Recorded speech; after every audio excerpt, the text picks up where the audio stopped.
Udi's coming in now, so we've got more people coming. Good evening, Udi. Hi, beautiful. How are you? I'm doing okay. How are you? I am also okay, hanging in there. It's so good to see you. I'm happy you're here. Hi, Emily. I love your lip color. That's so pretty.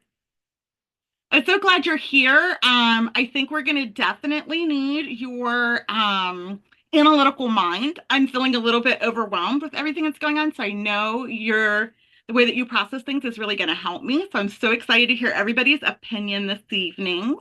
I'm just moving everybody around in alphabetical order. I think we're probably waiting on two others for sure. Emily, we went ahead and did the wheel spin for best attendance for Startervillian, and Cicely won. So yeah, so I wanted to update you on that. And I think I've already hit the recording, so we're already recording it. I wanted to let everyone know about the book. So we're doing Bad Liar from Tami Hoag, I think is how you pronounce her last name.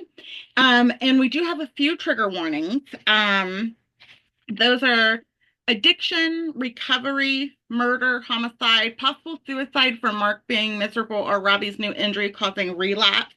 If those are topics that are hard for you, then you're more than welcome to click out of the video now and catch us on the next one. And so we'll just keep on cruising a little bit here.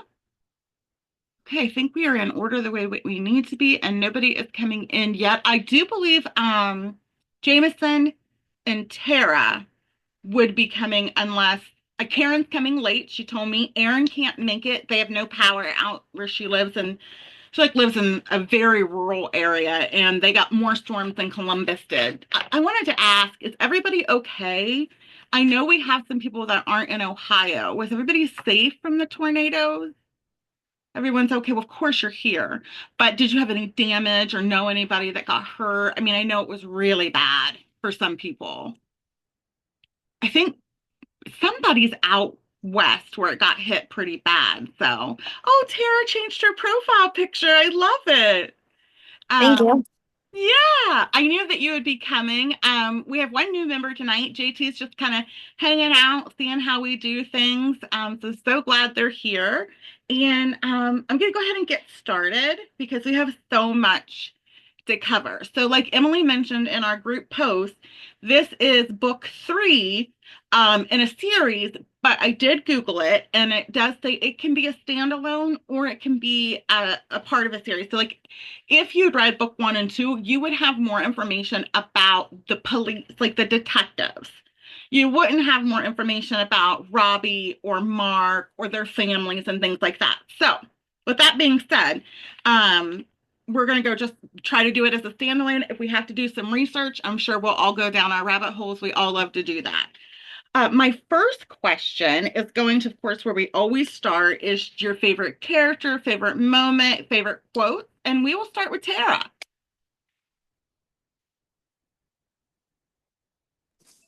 Sorry, I couldn't get it off mute. Um, I don't have any favorite quotes, but I really like Annie. Like I said on the post, I've read all of Tammy Hoag's books, so um, it's been like probably 10 years at least since she wrote the last one. Um, and so I just remember from the previous books that these two characters were in. I really liked Annie also. She's just like a badass. You can't tell me what to do. Even stands up to her husband. And I remember like originally reading about them and they were not yet married. And so I like watched their whole relationship grow throughout the books and seeing where she's at now, where she's like, yeah, no, you're still not going to tell me what to do. I just really appreciate that because that's really how I am. Like, you're not going to tell me what to do. If I want to do it, I'm a grown ass woman and I will do it. So, Absolutely. I think that is one thing we can say for our group. We all have very strong minds and opinions, and I think that's one of the common grounds a lot of us have. But I like her character too. Stephanie, how about you? Let me pull up one of my favorite quotes. Yay. You know how much I love quotes. Yeah. Let oh, Sorry, I put it, it's on an app. Oh, take your Um, time. okay. So one of my favorite ones is funny, the things that lasted to serve as reminders of the past. And Mm-hmm. then never in the history of the world has a sort of, oops, hold on, let me read it out of the book because I typed it in wrong. Um,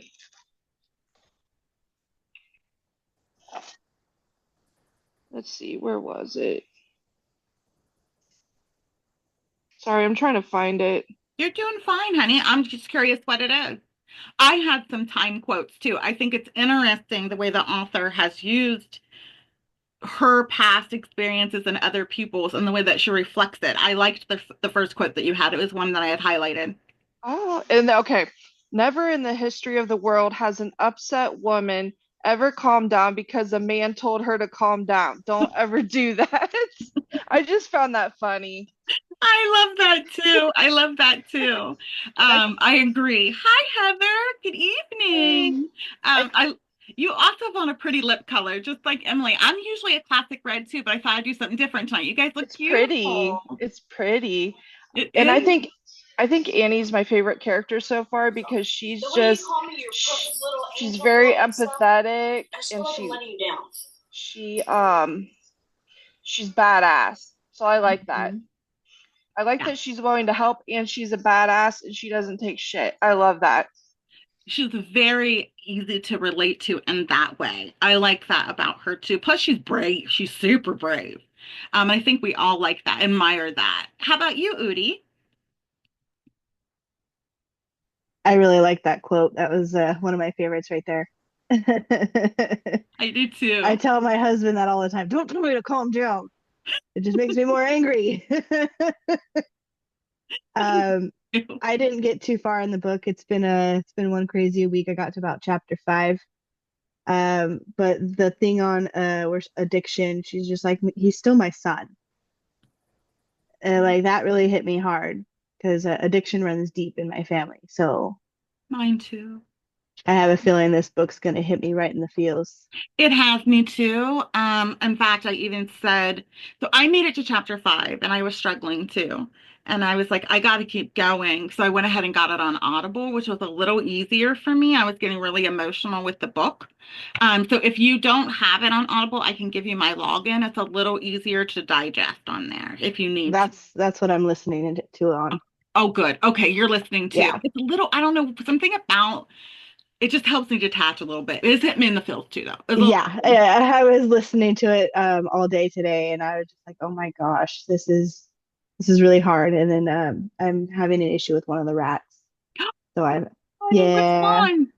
it's piss pants. Sorry, Piss pants. I've met piss pants. no, he's very shy. It's Ghosty's cage mate, and Oh, I don't know what happened. I don't know if there was a fight or something, but he's got a wound right next to his boo boo. oh no. Down there, and it's something I can't wrap. It's something I can't really do anything about, and he's old, so Oh, honey, I know how hard that is. That's the only problem I have with the rats is that they're so, the lifespan that you get with them is so short. But I love them so much, it's worth it. And you're such a good rat mama. yeah. So he's in a cage right here. So you can say hi. Oh, He's in a hi, hospital cage. buddy. Oh, bless your heart. Well, that's distracting enough. I get it. Totally. Yeah. So I've been Mhm. at my wits' end for the past few days, just keeping him isolated and keeping it clean because I can't do anything to stop him from playing with it. So Oh, I'm so glad you made it though. yes, And I could. The one thing I told myself was like, I have to see my gang. Like, I have to see my homies. Like, yeah. that I know it'll make me happy. So Yes. thank you guys. Yay. I'm so glad. Nikki, how are you doing? How's Stella feeling? I saw her come on. Yeah, she's doing good. She's being Is it back to her Starla or prissy little Stella? Starla, like a Starla. star. Starla. Yeah. Oh, she's so cute. Did you have any favorite quotes, a favorite character, favorite moment, or anything that like touched you or stuck out to you? Oh, I had a couple quotes here. Um, One of them was this was what her life had become and she was sick of it. Choking on it. She didn't want to live like this anymore. She wouldn't. I've been there. I know what that feels like. In fact, that is what pushed me to move to Ohio when I felt like that. So I That was resonated with that. I picked that quote too. Did you? What else is here? Oh, some had been restored over the years. Others looked like they hadn't seen a coat of paint since God was a child. As soon as they said that, I thought of Biff and Joshua, just like immediately. Perfect. Yes.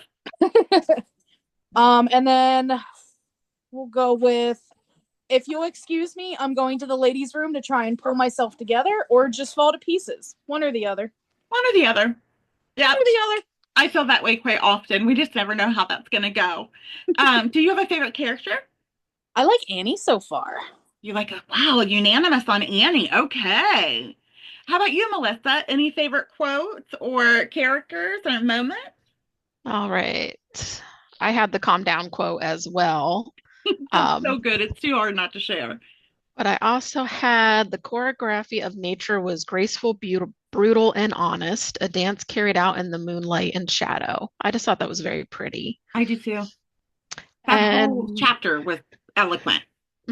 yeah, I really like the writing style in here. It's Mhm. great. And I'm going to be different. Mine's not Annie. Mine is actually Kiki. I think she is hilarious. She's a feisty little bird. Isn't she? She Yeah. reminds me of my mom. I hope we see more of her because I feel like if my son was missing, that's probably how dramatic I would be. Yeah, yeah. She's definitely relatable when somebody's child is like Mama Bear, major Mama Bear. Hmm. Yeah. JT, you haven't read the book, right? So you won't be chiming in, you'll just be browsing most of the time. Is that right? Just kind of listening? Yep. Okay, cool. We'll move on to Heather. I love your St. Patrick's Day background. You look so pretty. I'm so excited. Do you have a favorite character or quote? I don't have a favorite quote. I think everybody mentioned the ones that really just tickled me. And thank you, Scarlett made the banner. So I love it. yeah, and I think I really, really like Annie because I identify with her a lot as just that strong female character, but also Kiki, like showing up and demanding to be seen, like that's something that I would do as well sometimes. So Yeah, I have been Kiki before. Embarrassingly so, but I have been. I have been. When you feel like nobody is listening to you, sometimes you have to get loud. yep. Yeah. How about you, Emily? I wouldn't.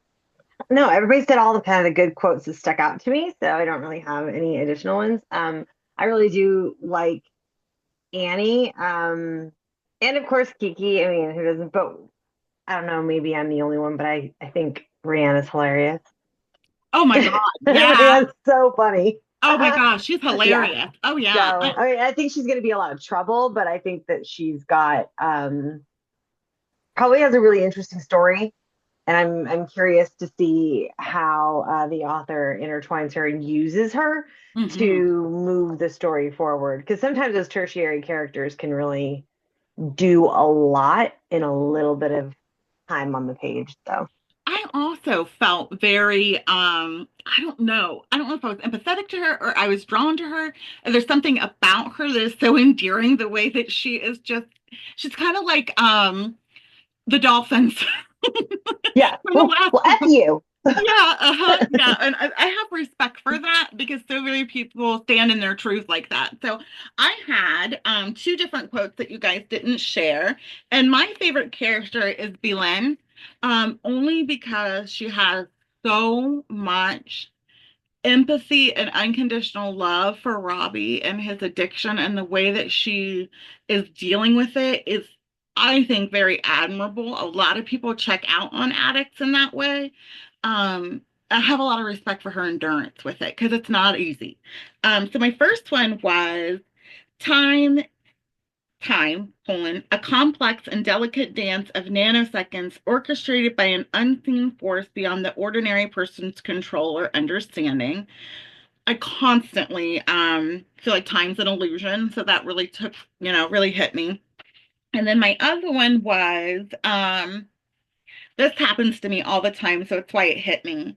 The possibilities tumbled in an endless cycle in her battered brain these days. What if this? What if that? driving her crazy to the point that she questioned every decision she had to make, no matter how trivial, trapped in a state of anxiety over potentially making the wrong choice. I just struggle with that all the time. I get stuck. It's like quicksand. So those stuck out to me. And so we're going to do a few thumbs up questions and thumbs down. So because I want to cover them. And if you're an odd one out, I want to hear your opinion. So the first one I have is, do you think it's Mark's body at the coroner's office since it's not Robbie due to the knee injury? And if you think it is, thumbs up. If you don't, thumbs down.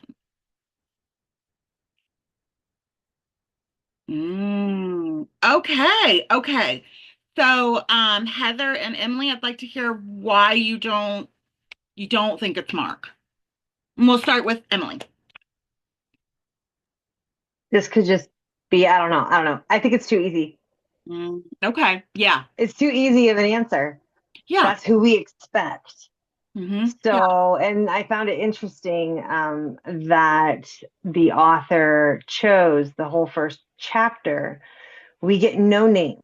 We do not know what perspective anything is coming from. It's the woman, the man, the mother, we're not getting, and there's a reason for it. And I think it's supposed to remain that. At first, it annoyed me, and I was like, if the whole book is like this, I'm going to like stab myself.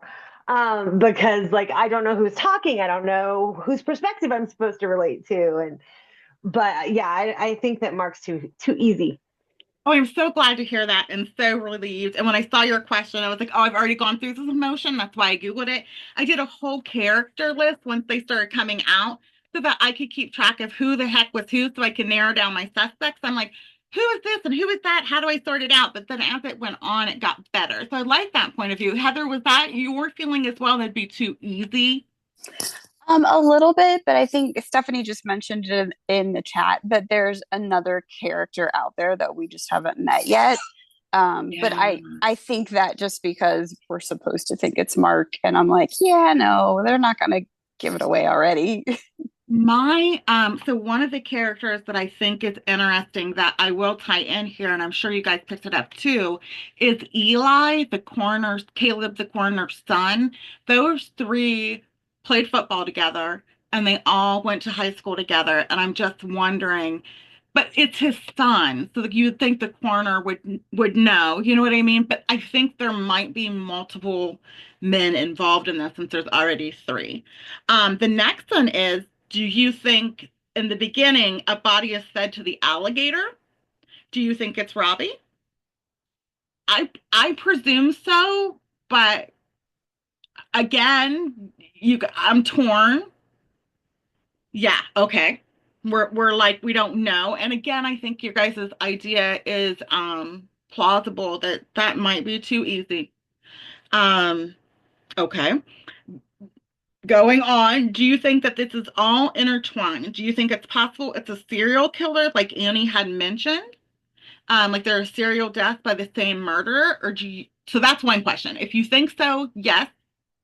If not, do you think it's just like a random bunch of stuff went on in the bayou? You guys don't think so. You don't think I think that it's all intertwined. I'm not sure it's a serial killer. But I think there are things bing bonging off of each other. Um, Somehow there's a connection. We just don't know it yet, I think. And this is the next question leading up to that, and I want to hear all of you guys' thoughts about it. What happened at the Halloween Monster Bash? Caleb saw Mark there. Melissa is still mad at Mark for something that happened there. That's his wife. And it's the last time Belen heard from Robbie was Halloween. So what do you think something nefarious went on there? And we'll start with Tara.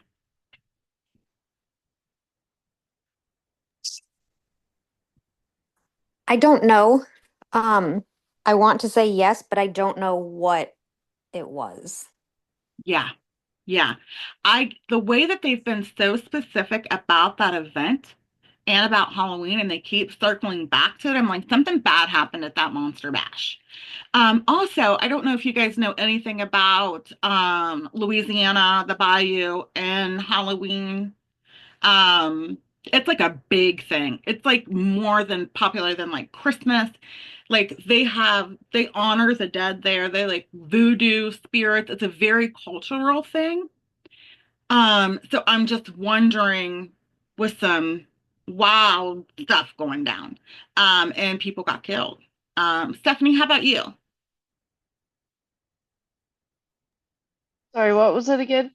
Do you think something happened at that monster bash on Halloween because Caleb saw Mark there, the coroner saw Mark there, and Melissa, his wife, and him had a fight that night at that monster bash, and Belen, oh, that's the last time she heard from Robbie. So Halloween, something happened. I think there probably was, just because the reason that you said they keep circling back to it. Hmm. And there's a lot of pages left in the book. So I don't know what could have happened. I don't know if maybe they could have got involved with drugs or if there was something not supernatural, but like witchy going Yeah, on. yeah, I don't that's know where I how was to headed. explain it, like voodoo. Yeah, So, yeah. yeah. Only because they focus on the culture there so much, and that is a culture thing in that area. Even though it's more selective to like New Orleans, I think everyone in that area it kind of spreads out too. Udi, did you get to the part where they had talked about that part? Have you gotten to the investigation where they go see Melissa, his wife? No, I haven't gotten that far yet, but I do think that it is some they were touching about Robbie and him going missing on Halloween. So I do think that there's something already suspicious about that. Something went on Halloween in that town. Yeah, I Yeah, agree. yeah, I do too. Nikki, how about you? I saw you shake your head when I said the New Orleans and Louisiana thing.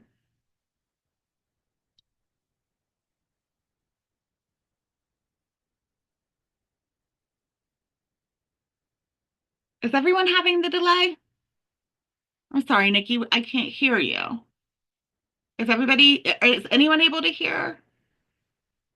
Yeah, okay, go ahead, Nikki. I'm sorry, it's me. Go ahead. I think it was because, no, I'm going to ask Gwen if our Wi-Fi is off. Hold on one second. I Thanks. can't Okay. hear her either. Oh, okay, okay. I'm sorry, Nikki. I don't know. Sometimes that happens. Let me mute you and unmute you. Okay, now try doing that and see if that helps. Can you hear me Yeah, now? that's nice. That Okay. fixes it. Yes. I took myself off of Wi-Fi because our Wi-Fi's been spotty with all this wind too. So Yes. so I have studied Halloween in like high school and college and stuff, so I knew it was a big thing down there. So my immediate mind was like some sort of ritual. Yeah, yeah. That was my thoughts too. Like, ooh, something, Yeah. unusual. Yeah, I'm real curious. Only because they keep talking about how NOLA they are. There's a whole vibe. Melissa, did you have any thoughts on it?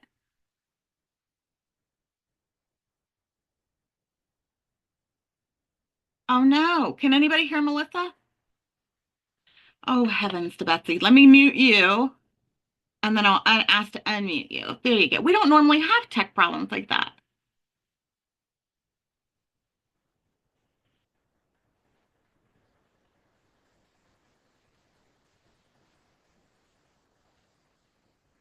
I'm going to do it again now that your headphones are on, and you can go ahead and try.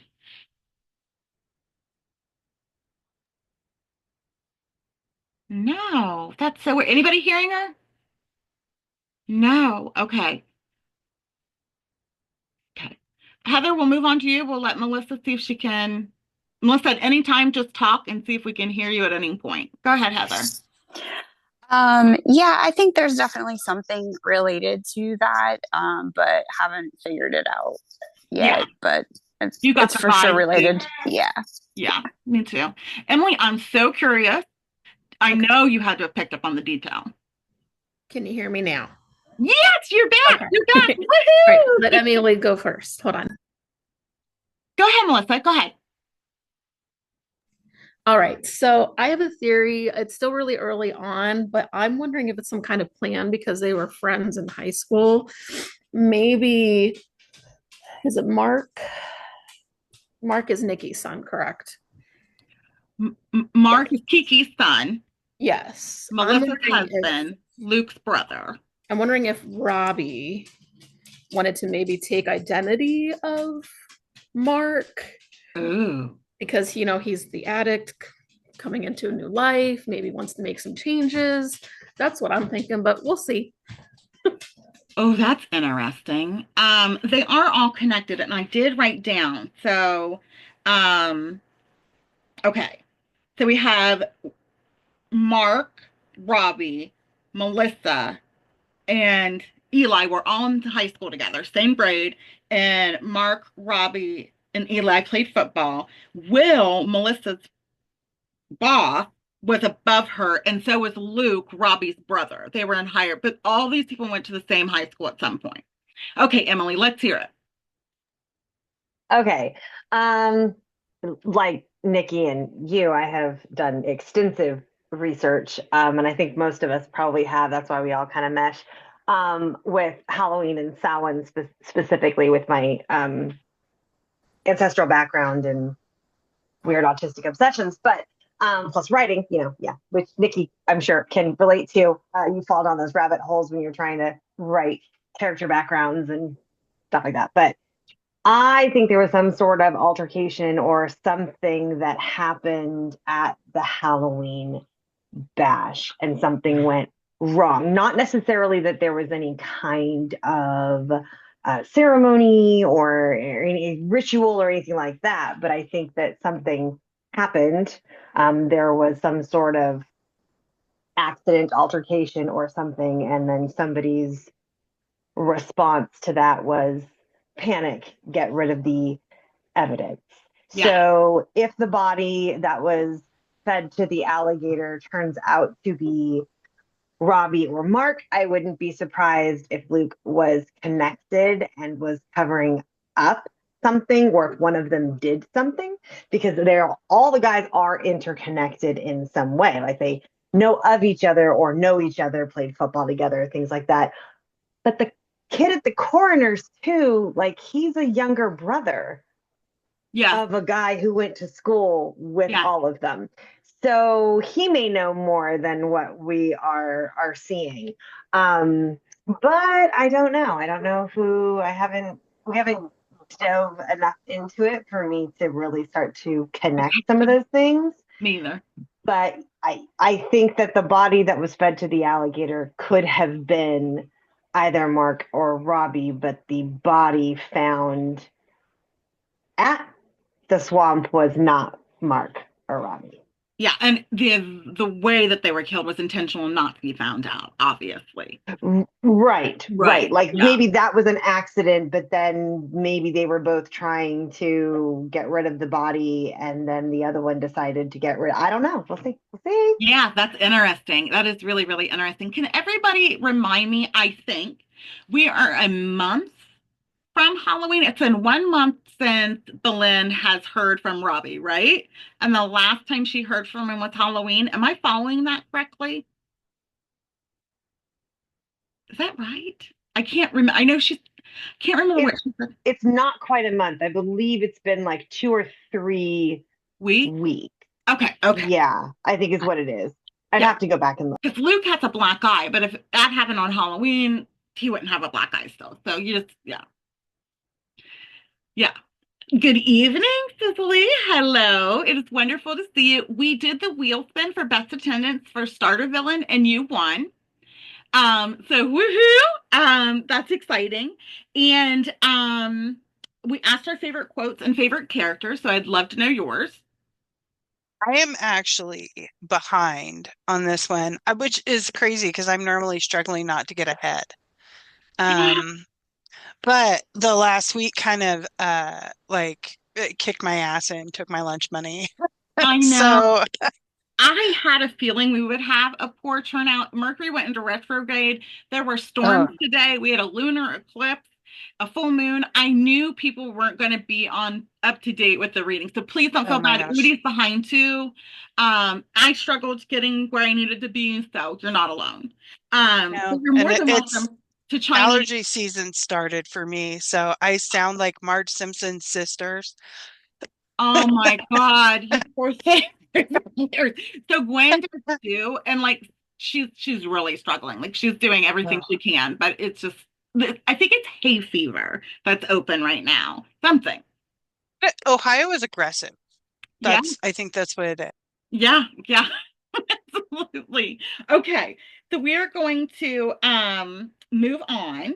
And I'm going to ask our next question because we're going to get a little deeper every time. So this time I wanted to break down who your suspects are and if you have any predictions with the information that we have now. And please correct me if I'm wrong. But this is what I've come up with. So take a note if I've missed somebody that you have a suspect for, okay? So we have for Robbie, I have Rayanne could have killed him for drugs and money. Rayanne's roommate that left that ran off. Robbie's dad from shame of his son embarrassing his perfect orthopedic doctor reputation.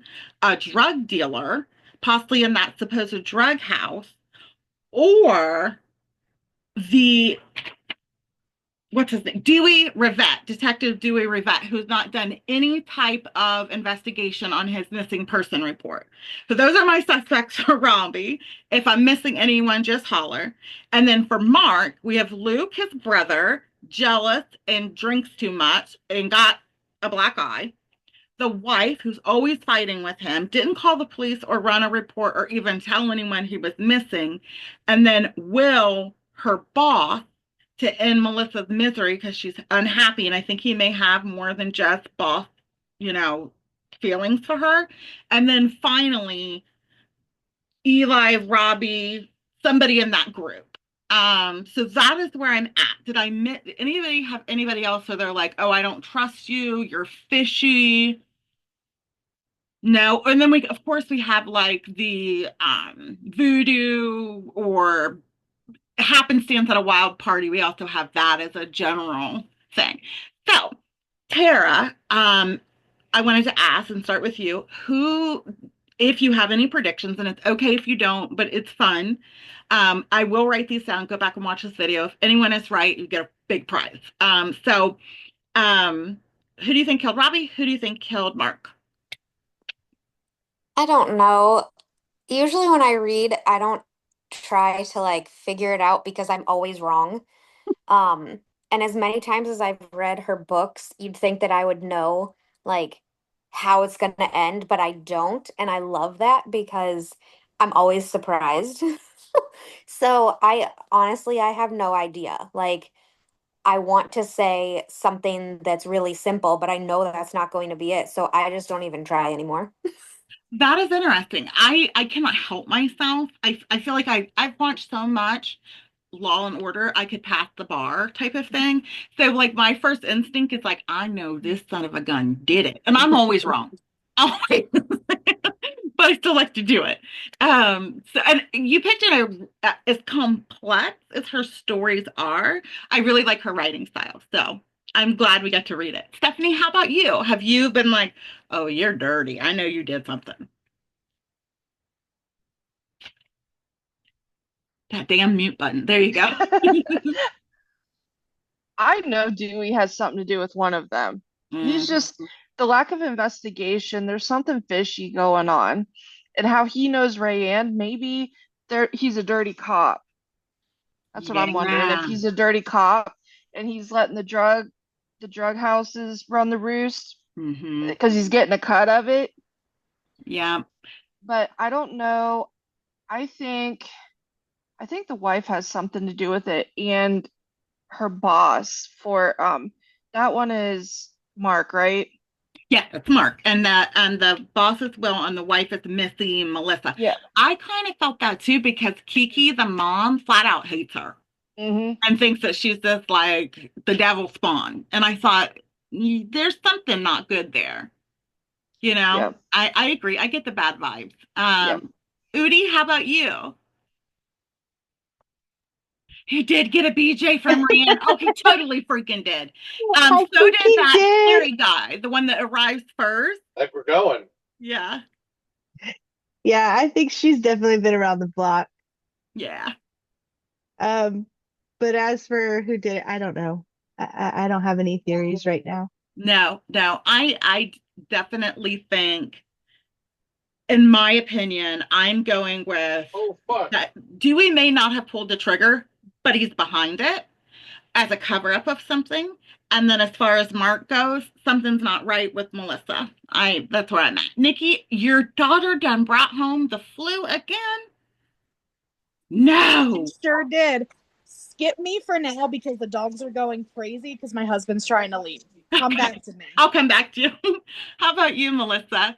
I know you're like me and your mind goes to like morbid things. Have you like twisted it at all? I feel like my guesses are always super wild. Mine are.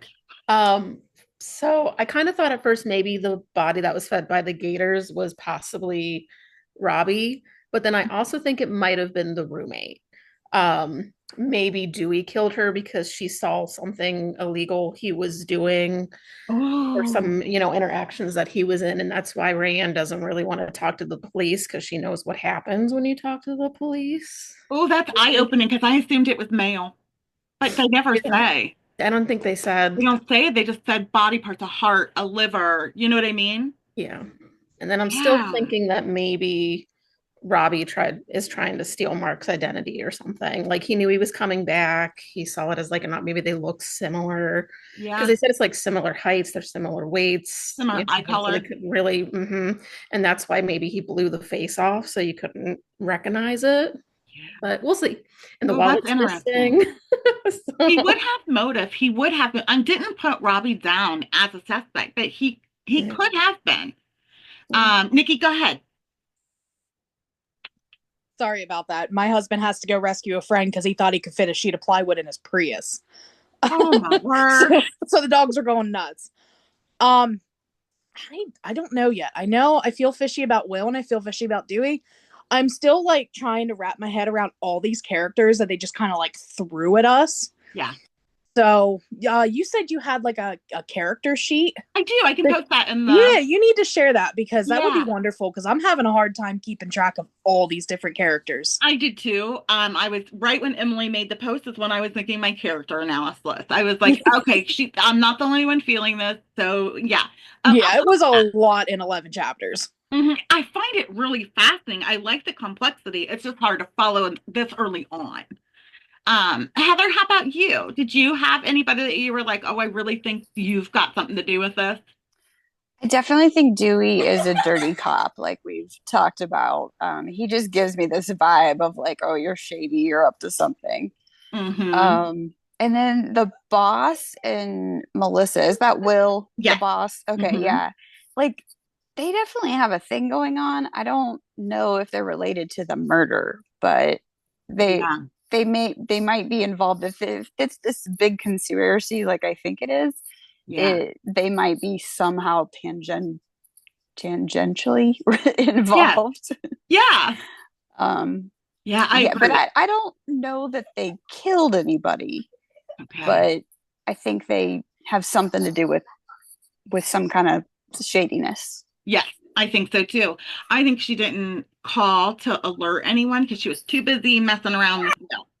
She didn't care because that was her escape to go do shenanigans. I mean, that would be mine. So I can't help myself but put myself in her shoes. Emily, how about you? I saw your eyes light up when I mentioned Detective Dewey. Oh, yeah. I think he either, and I said this in the chat, he either is involved, knows something, or has some sort of grudge or ill will towards Robbie directly and just doesn't give a shit. Yeah. So he doesn't care, and he's just like, well, these people are scum of the earth because they're all addicts and like whatever. He could just be turning a blind eye and doesn't care and is a lazy cop, and which would be why one reason why he would panic when he's like, oh, great. So now my superiors are going to know this is happening. Yeah. Like that I didn't do something about it. Well, I made a welfare check. Yeah. He's like, I did my minimums. I did my minimums. Or he's involved. So yeah, but Will makes me suspicious of him, but it could also very well just be he has a little bit of a crush on Missy. Yeah. I think he maybe is sweet on her. I think she just I don't I don't know if I buy that she is involved with him. I think he Mhm. wants her to be. Yeah. And so in this moment where my husband has this thing, and having been a girl growing up with mostly male friends, I never believed him. And as an adult now, I believe him. And having raised two kids, one girl, one boy, is that men are not friends with women without being friends with their spouse, like Yes. their male spouse, unless they're trying to sleep with them at some juncture of that friendship.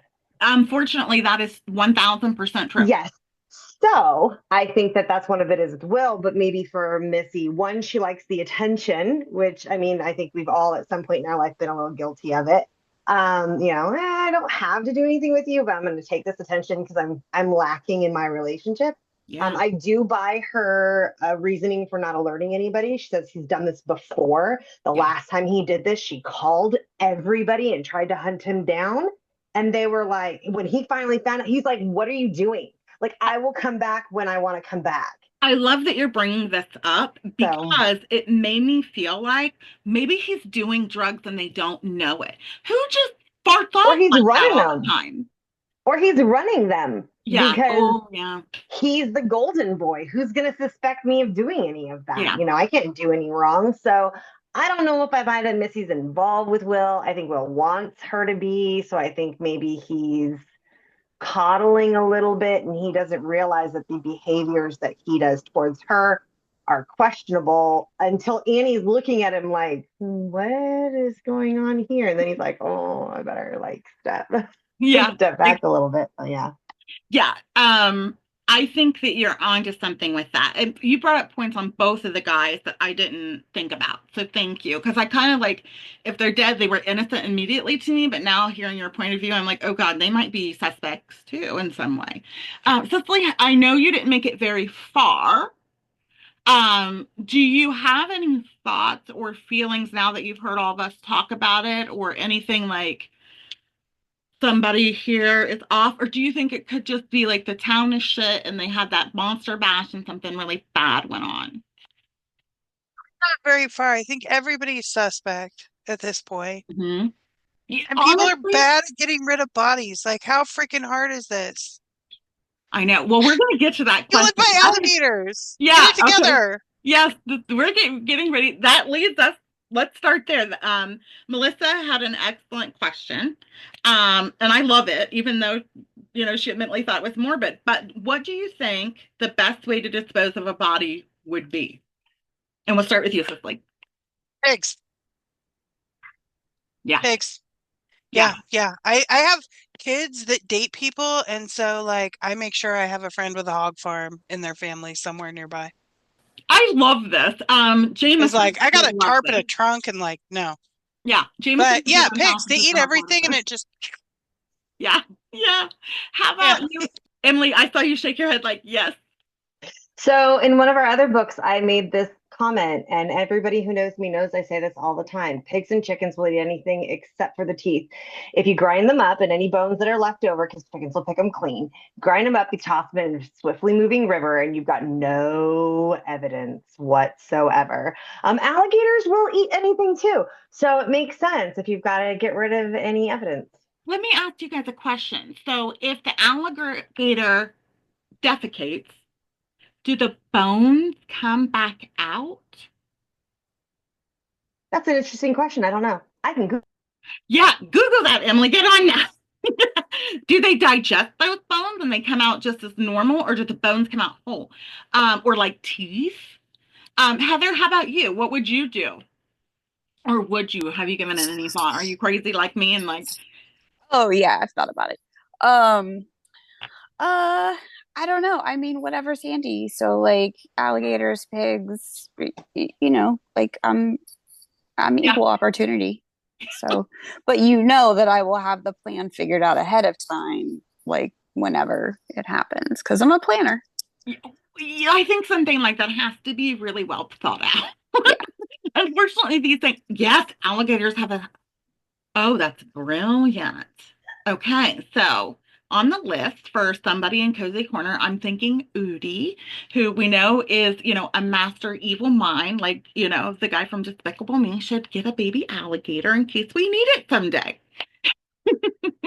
JT, do you have an idea of what you would do to get rid of it? You're probably like, these bitches are crazy. This is not the group for. Do you have That is any thoughts? not what that is not what I'm thinking, but I also do not have one idea. Have any idea, so Melissa, this is your question. Do you have you given it any thought? Because I have. I watched How to Make a Murderer, and all the things that were left behind there, and that really put me down a rabbit hole. I have. And I read a lot of dark romance books, so I get a lot of ideas from there. But definitely the pigs. I'm trying to remember. I think it was Where's Molly by H.D. Carlton. She Yes. used pigs. So does Hannibal Lecter, and the first, not Silence of the Lambs, but the second one. It's a thing.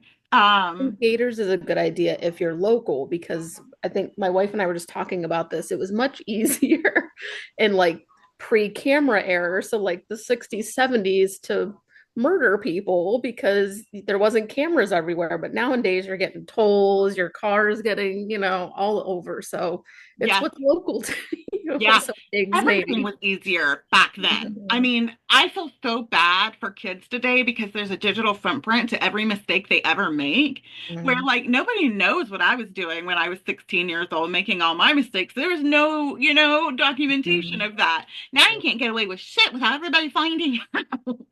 Nikki, how about you? Sorry, that just made me laugh thinking about me dying in a cornfield when I was in high school. Oh my God. Oh my God. Yeah, um, I definitely agree with, the whole swamp puppies. Like they're just best way to dispose of body. Pig farm, stuff like that. I've also been rewatching the series You, I and love you. oh my God, I love it. I wanted to rewatch it because it's been a while. And one of the ways was the meat grinder and then disposing of the bags in separate dumpsters. So I was like, that's kind of genius. Messy, but genius. It is genius. It is genius. Or you could be like Hannibal Lecter and feed it to your victims and they think they're eating it with a nice Shanti or whatever he says. Yeah. I don't think I could go that far, but whatever If floats your needed. boat. If No needed. judgment. This is a safe space. Rudy, how about you? Would you feed them to your rat?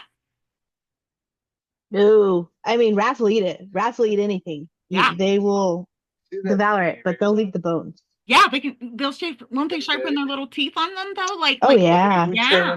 Yeah. But I was thinking snakes. Everything's gone. It just turns to like dust. Yeah. So that could get rid of the bones for you. But no, that wouldn't be what I would do. I have enough property. Yeah, chickens leave bones too. I would definitely have pigs. There's gonna be lye involved, and I have enough land to bury everything. So these pigs and the alligator, of course, we probably wouldn't eat, but the pigs, if you farming these pigs, so they just for them to eat your bodies, not to eat the pigs later. We're not slaughtering the pig. Oh, No, I'm gonna have a wildlife rescue. I'm gonna have all kinds of animals and stuff like that. So I'm gonna have everything you can think of. I love that. I've told my husband we need to look into classes so we can get ravens and crows and all that stuff. Oh my gosh, I see like a diabolical mastermind thing already starting here for you. I love it. Stephanie, have you given any thought to this? Like if you were desperate enough to do that, what would you do to get rid of it so you didn't get caught? Because I know you're not like murder spicy. That would be very, very off the rails for Stephanie. If that ever happens, we've got to check on Stephanie.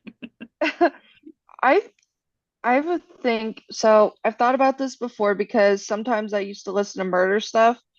So I think either pigs or some type of wild cat. Yeah. I don't Yeah. know, something. I just something to get rid of it. And then I was also thinking about what was that show, the drug show where they put the person in acid? Oh, something like that. Like, oh, Yeah. like a like you Breaking Bad. Yes, yes. Yeah, there we go. Yeah. Oh gosh, yeah. Uh-huh. Um, Yeah, when it comes to murder, taking a life, I'd want it to be as least painful as possible. That one is that would be really hard for me to see somebody suffer. Throwing them to an alligator or a pig would be much easier. How about you, Tara? So I have always been into like murder shows and movies and all of that kind of stuff. It just is intriguing. So I used to always think, oh, if that ever happened to me, like I would totally know what to not do and how to get away with it, right? And then I've heard about how pigs will eat everything. And I was like, oh, well, I guess that just like foils my whole plan because now I don't need to do anything. I don't need to like check my work, like I'm just gonna give them to a pig and it's gonna be gone. It amazes me that people who have them aren't under more scrutiny. It's like this is under the radar. You don't hear anybody like looking there for missing bodies. But it is clearly common knowledge. Just so you guys know, I did a research. I'm on the spectrum a little bit. And so I get obsessed with things like this, and I love things like My Favorite Murder or like podcasts like that or any kind of serial killer thing. I have a huge obsession with it. And I was talking to my psychiatrist, and I'm like, dude, am I a sociopath? Because like I take these quizzes with you guys, I always get a weird answer. I have problems with empathy. I'm obsessed with murders. What the hell's wrong with me? People who have trauma, there's a place in our brain that gets stimulated with this stuff. It's like relaxing for us. It highlights the brain in a different way. So it's not that you're crazy. It's just that you're neurospicy, is basically what she told me. So we're going to get into some emotional questions. That's what we're going to end it on. You know, you guys, I always want to get to everyone better. Udi sort of touched upon this. We'll start with Tara. And my questions for you, there's a two-parter. And if it's too personal, you don't have to answer. Of course, you can always opt out. Have you ever experienced something like that happened to Robbie? So you get an injury that's not your fault, you're given medication, and you struggle with getting off of it, or do you know anybody who has had an issue like this? So as a therapist, I've worked with lots of people that have had this happen. Um, and personally, I have not, but I know addiction is very strong in my dad's side of the family. And like right now, one of his sisters actually, like everybody has disowned her because she's burned so many bridges. She says she's doing something, then does the complete opposite, keeps going back and using again. But I believe that her addiction started that way. Like it was some medical issue. Um, and she just went right off the tracks with it. Yeah. So I've not personally, but I've seen it in a lot of clients and then obviously my own family. As a therapist, I'm interested in your point of view. Do you think addiction is its own disease? I think that I've never met somebody who has not had both. So, like mental health and addiction. But I do not think it's very easy all of the time to determine what came first. It's like the chicken and the egg.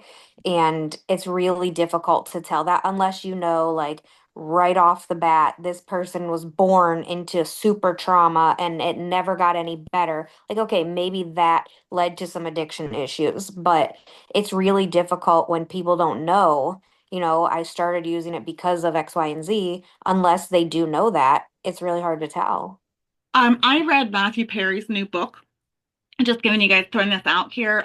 It's about his story of addiction, and he talks about genetics.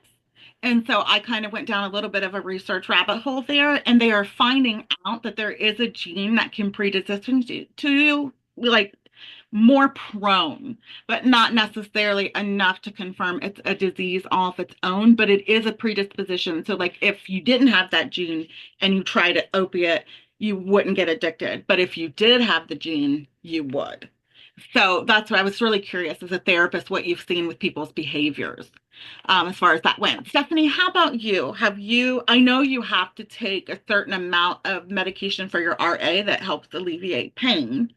But I don't know your personal history with like the surgeries you've had and things like that. Have you ever experienced anything like this? So I personally have never had that issue. but I have family members that had some medical issues and surgeries and things, and they couldn't get off the pills, and then they ended up having to actually go to rehab because Mhm. they got in trouble with the law. So I've seen that, and I think that helps me to where I'm like, I don't want to go through that myself. So Yeah. I'm very, very, very, very careful. And I work at a pain clinic, and we do these assessments to find out if patients might have a problem with getting opioids. So I see that a lot. We have some people that you can tell that they are not on the straight and narrow, Yeah. but of course, they all have trauma, Right. whether, and they have mental issues with it. So I can see where Tara's talking about that. I've never seen where somebody doesn't have mental issues and they have an addiction. You have to have both. Uh-huh. I wonder if the predisposition, I love Emily's comment, by the way, because another thing, and guys know how much I love epidemiology. I recently read that Monjero, which changes addiction to food and like helps you, like it turns off food noise, is also being used now to treat addiction. So in the way that you said obesity kind of like being on its own disease, they're finding out that things like that help addiction as well. It'll be really interesting what the future holds for that, those GLP-1s. How about you, Udi? You can share what you're comfortable with. I know this is a complex topic for you, so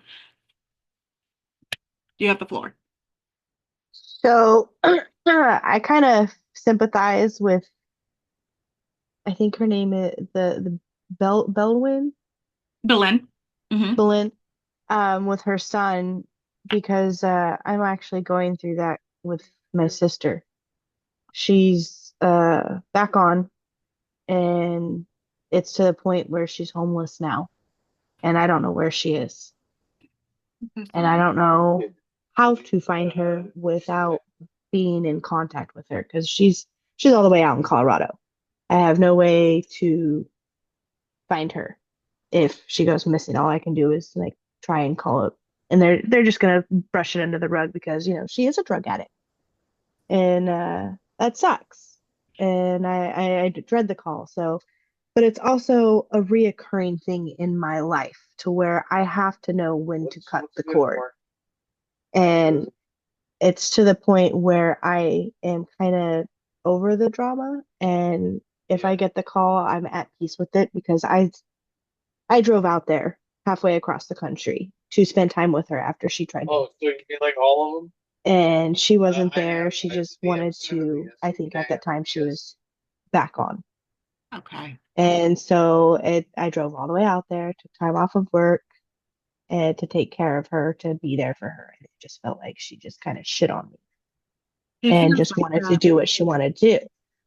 So I sympathize with the addicts and stuff like that. And being one myself, I have to recognize the pattern. And I feel like that type of negativity in my life enough. Oh, I'm so sorry. I know exactly where you're coming from as far as a familiar person and struggling yourself. Is this an adopted sister or is that biological or Biological. biological? Okay. Okay. Yeah. So So, I got to meet them when I turned 18. I got my records unsealed and I was able to meet. She's the one that actually found our birth mother. And that's another thing. Like she was down the same path. oh, honey. Like it, and she was a prostitute when I was younger. Hmm. So we all have different dads. I think all of them are pretty much gone now. All the dads are gone, and now the our birth mother's gone, and my brother's the same way. We have So very similar addiction, stories. it's hard, and I don't know how to like. I know I can disconnect from that, but at the end, she's my sister. Yeah. Yeah. Absolutely. So We I should talk feel further I about it. feel with that lady and how she has to like I know he's an addict, but she's still a person. He's still a person That that doesn't change the deserves to fact be that they're found. missing. Yes, I Yes, loved that. he still deserves to be found. And I really that hit me really hard. Me too. Thank you so much for being so vulnerable and honest as always. Nikki, how about you? Mine's kind of the same as Udi. I struggled with addiction myself when I was younger. Um, After multiple injuries in school, I wound up getting addicted to Vicodin. But I was thankful enough to pull myself out of it, but mainly because I had to not only watch my stepsister and my stepbrother battle addiction, but my nephew, who is now deaf and autistic because of her using, and I had to help raise him while she was still out using. And that kind of pushed me to get myself off of everything because somebody had to be there for Braylon. That's remarkable. I mean, I know somebody had to be, but the fact that you chose to be is a huge accomplishment and something really to be proud of. And it's a real testament to your strength, Yep. really. And he's thriving now. He's 15 now. He lives with my dad and my stepmom, and he's just as bright as he can be. Oh, that's wonderful. That at least you always have a little silver lining at the end. I love that. You remind me of Stephanie and Aaron in that way. So thank you. Melissa, how about you? I mean, I'm a social worker. I work in mental health, so I see a lot of co diagnoses with, substance abuse as well. But I have my younger sister, so she's 3 years younger than me. She's been on her journey, which is nice. She's been sober for a year now, but she spent 10, 15 years on and off heroin and meth. And it would be really rough because I would get calls at 2 in the morning that she was in the hospital, that she's overdosed. She probably has about 7 or 8 overdoses Oh, on her honey. record. So it's hard. You want to help them, you want to be there for them, but she was really good at being somewhat manipulative and getting what she needed out of me. Yeah. So but I would like DoorDash her pizza or, drop her off things that she needed when she went to rehab, send her clothes to the rehab, that kind of thing. But Mhm. thankfully, it's been a year sober and that's been really refreshing. Yeah. Every day that they have under their belt sober. I mean, for me, as somebody who struggles with things like that, I feel like 24 hours is a huge deal. And so a year Oh, is and miraculous, yeah, it's right? great. It's good Speeding for young. her. And my parents have her kids, and it's good for her kids too. She's finally woken up and realizes that she doesn't want to keep putting them through her disappearing and being sick again and not being there and being there. And then, so it's good for them as well. She found her why. Yeah. That was Emily, something Emily gave me brilliant advice about when I told her I really wanted to have the gastric bypass, but I was terrified. And said, you have to find your why. And so, yeah. JT, did you want to share anything? Not necessarily. Well, first of all, I just appreciate hearing all these different perspectives, and I think just an usual reminder that like addiction is not, you know, rare or like you get touched by it in some way. And I work as a therapist, so I also have like some background knowledge about it too, but I don't really have much else to add. But yeah. Oh, well, thank you. You're among like-minded people, some people that aren't even here. There's therapists and social workers here. A lot of people are in that field. So you will find some like-minded friends. Heather, how about you? I know you have pain. Um, so I'm curious where that's led for you. Yeah. So, as someone who's had chronic pain like my whole life and had several surgeries to try to correct things, I can absolutely see how easy it would be to to go down that road. And I actively like chose not to because my biological father probably was addicted. I don't know very much about him, but based on reports from my mom, he was at least an alcoholic. So, Yeah. um, but yeah, so I have nothing but empathy for people who've fought that battle, and I mean, it is very tempting. It is. It is. It's like it takes control in a way that I don't think, unless you've been in those shoes, it's hard to really understand that everything they Mm. do isn't really a choice to harm anyone else. It just does inadvertently. Emily, Yeah. I'm curious, with you struggling with like your weight, like me, sometimes those things can go hand in hand. Although I feel like you're so introspective, I'm curious. Um, I've been very fortunate. So I have chronic pain. I have a lot of chronic conditions. But I have been very fortunate that I personally don't really have that like addictive personality to most substances. I would say that my trauma created a reliance on filling voids with food, definitely. But my weight, um, for those of you who don't know, in 2023, I had gastric bypass surgery. So I'm 5'2" and I have a small bone frame, and I was all of 250, 5 pounds. That's my weight, and I'm 4 foot Yeah, 11. yeah. You're the same height as my daughter. But it was something that I didn't want to do. I was already having dealt with some eating disorders in my past. Um, it wasn't something that I really wanted to do because I felt like it was all that the basically it would just make me eat less, right? But I have metabolic disease.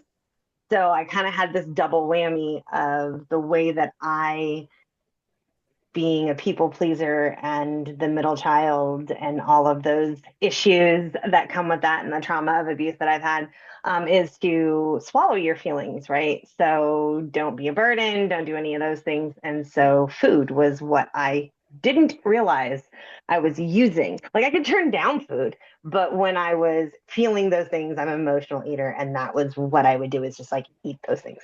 I would eat my feelings. Um, so having to kind of rewire that in my brain, which is why I said you have to really kind of come up with what is your why. Is it just, for me, it wasn't just about being back into a smaller body because I didn't have weight issues until I was in my late 20s, early 30s. And I'm going to be 47 this year. You don't look like I have a granddaughter. I'm a grandma, people. Um, but yeah, like Stephanie said, she's trying to lose weight. I totally understand that. I had to rewire my brain.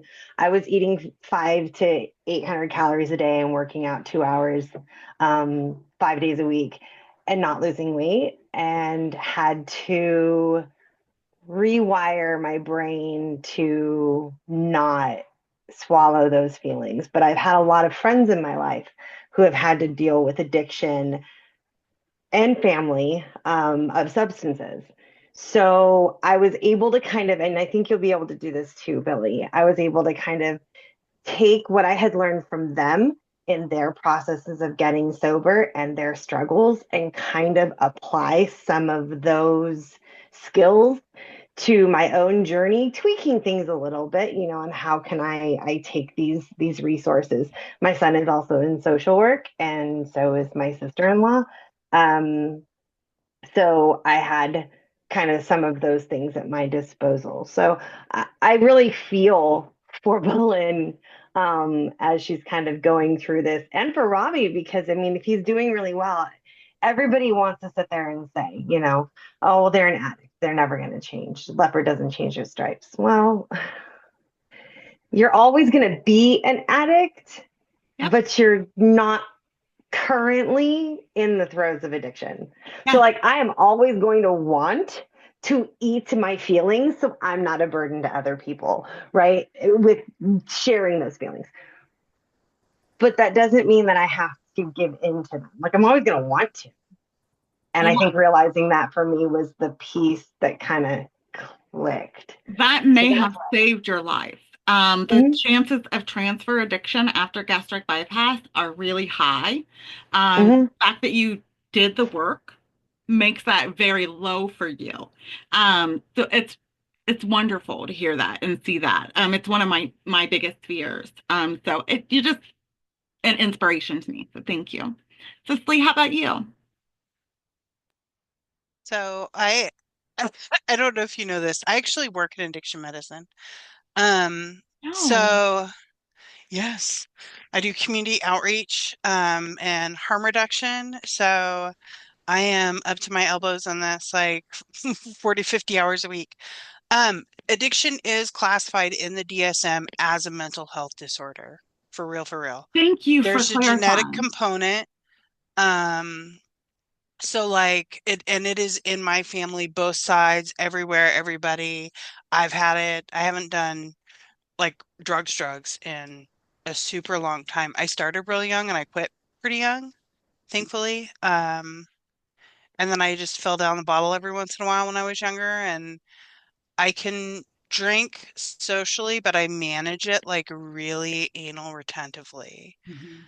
And I watch myself because in my family we don't have we joke about it because almost everyone's in recovery or dead, right? So That's like two. That's two, by the way. it's yeah, like we joke about it like we don't have the regular alcoholics. Like we do everything that like full tilt boogie. So I watch myself really carefully. You have And if to. I find that I'm looking for that more often, then I just cut it for like 6 months and reassess at that time. So trauma is totally the gateway drug. It's not weed, it's trauma. Yeah. Yeah, Um, absolutely. but I have really strong feelings about this stuff. And as far as people with that injuries and stuff like that, we see that all the time. Um, I was working on the care coordination side, right? So linking patients with ongoing care, harm reduction, and then I transitioned into a community outreach role, um, which is like the best job in the world and the most fun 99% of the time. And then every once in a while, the most depressing job in the world. I can Because people imagine. tell me stuff, which is great. People should be able to tell their stuff, but yeah, people tell Yeah. me stuff. And so like my little gold star thing, when I'm saying I'm doing that at work, like I'm Yeah. out at the camps, I'm out at the serves, at the food banks, that's where I'm doing that. That's why we have, okay, so I volunteer doing, this is why we have the similar friend circle. Uh, Um, I don't have that mm, job, but I go out and do, after the George Floyd stuff, I met people in the camps and things like that. So I try to like go out and get care packages and talk to Tara all the time about stuff like that. So I didn't know that was your career mhm. though. I kind of thought you were just out there helping in your free time. I have other stuff that I do in my free time. And then I don't do as much as I used to. So I'm also a chronic pain person. I put a note in my own chart. Like I ask my provider to put the note in to not give me pain medicine if I Me too. ask. Me too. So, Yeah, because I know myself and I know where I come from, and it's easy, right? Like it's easy for people like me to get pain medicine, but then you also kind of bottom out and there's nowhere to go. So, absolutely. um, Yeah. like I do stupid things totally sober, like God only knows what I What would I would do do. Yeah. if I. I feel a little less alone. I was just gonna share real quickly. My biological mother was taken from her at like age 3 by my grandparents because of neglect and abandonment due to drugs. And then my biological father was such a addict that he would supposedly hallucinate that I was an adult and started molesting me when I was 6 months to 6 years of age. So the addiction stuff really hit me hard. And then all of my half siblings from my dad, there's 10 of them out of 10, 5 are addicts. My grandma father was. So I've come from a long, long line of addiction. I, like Emily, saw people doing that. So I turned to food because it felt like the safest option. Like, I felt like obesity was bad, but it wasn't going to unalive me immediately. However, and I have it on my chart. I've had it on my chart since I was 18 years old. Never give me pain medicine. Never. No opiates, nothing.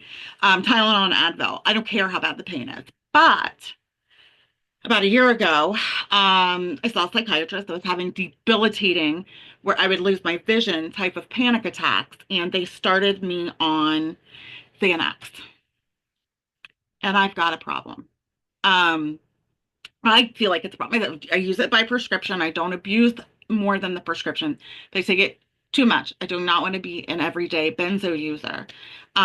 So that's my struggle right now, and I'm trying to get off of it. And tomorrow I start again the OSU Harding program, intensive outpatient therapy, to have some resources to get off of it. So this book, like Udi, hit me right in the gut at the wrong time. Really, you can ping me about resources for that if you want. I would love If you that. want off benzos, the most the most successful and the most comfortable way is like a long taper. We Yes, have a really nice doctor that does that I can send you the info for I if you're would love that interested. because I've been He's trying on my, lovely. thank you. I've been trying for about 6 months to get off of them, and I just, I No, can't. it's nightmare hard. It's not you. That is not you. That is how those medicines are made. Yeah, I get down to about 0.55 a day, and I can't get any lower, and I don't want to live like this. So thank you so much. Any help would be appreciated. And I appreciate everybody's Yeah. vulnerability and kindness and openness and like resources. This is so awesome.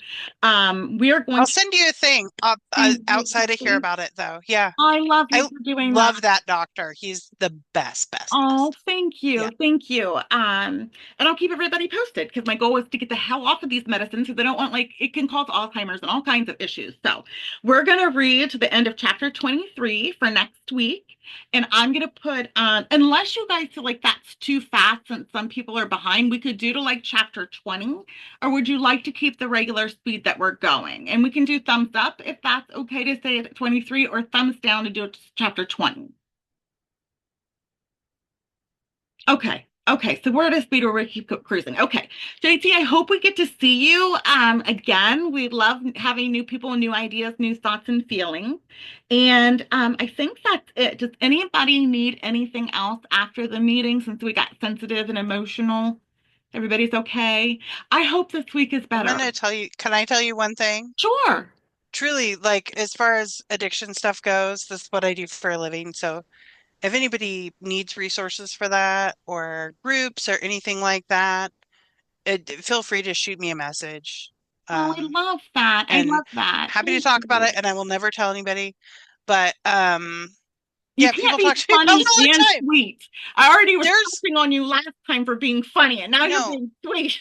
there's a lot of really good resources that people don't always know about, like and peer support is more commonly available everywhere, not just in Columbus. And so that's a really good resource that's not always on people's radar. We get stuck in like AA and NA. Thank you. Udi and I kind of raw dog this alone with each other and message each other back and forth about stuff like this. So it's nice to know that we can be honest and vulnerable in a space like this. If anybody needs anything else, please reach out. I love you all. Have a good week. Hopefully, now that the eclipse is over, we'll have good vibes and good energy. Bye.